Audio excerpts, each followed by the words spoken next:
আমি স্কুলে গেলাম। এমন ভাবে কইতাছো মনে হয় স্কুলে পড়াইতে যাইতাছো। এখন পড়াইতে না গেলেও কয়েকদিন পর কিন্তু আমি ঠিকই পড়াবো। আমি তো কখনো এই কথা শুনি নাই, স্কুলের কেরানি ছাত্রছাত্রী পড়ায়। আমি বেশি দিন কেরানি থাকুন না। কেরানি থেকে এক ঠেলায় হেডমাস্টার হয়ে যাবা?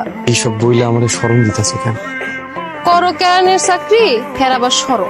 এবারে ইন্টারভিউটা আমার খুব ভালো হয়েছে। এবার আমি সহকারী শিক্ষক হিসেবে অবশ্যই নিয়োগ পাবো। ঠিক আছে, আমি দেখুন। তুমি খালি আমার মনটা ভেঙে দিও না। তুমি পাশে থাকলে আমি অবশ্যই সফল হব। পাশে তো গত একটা বছর ধরেই আছি, তোমার তো কোনো উন্নতি দেখতেছি না। আমি কি তোমার কোনো অভাবে রাখছি? ৮,২০০ টাকার চাকরি করে তুমি আমার কি এমন শখ পূরণ করছো শুনি? যে টাকা বেতন পাও তুমি, এটা তোমার তেল সাবান খরচই হয় না। আবার বড় বড় কথা কও, আমার বাপের বোকা বানায়া তুমি আমার বিয়া করছো।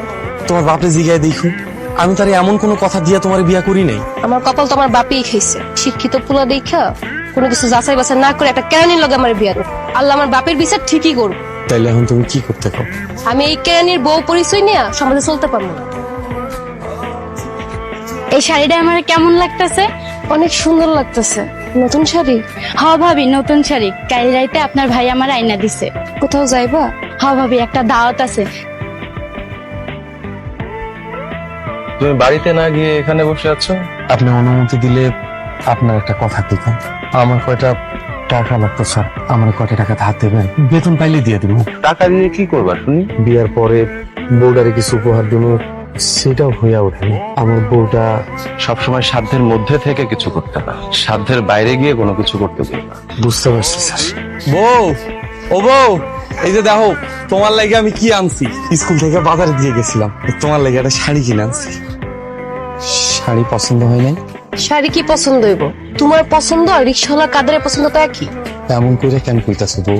আজকে সকালে ওই রিক্সাওয়ালা কাদের বউ এই সেম শাড়ি পরে আমাকে বাড়িতে আইছে। বাজারে তো আর এই শাড়ি একটা না।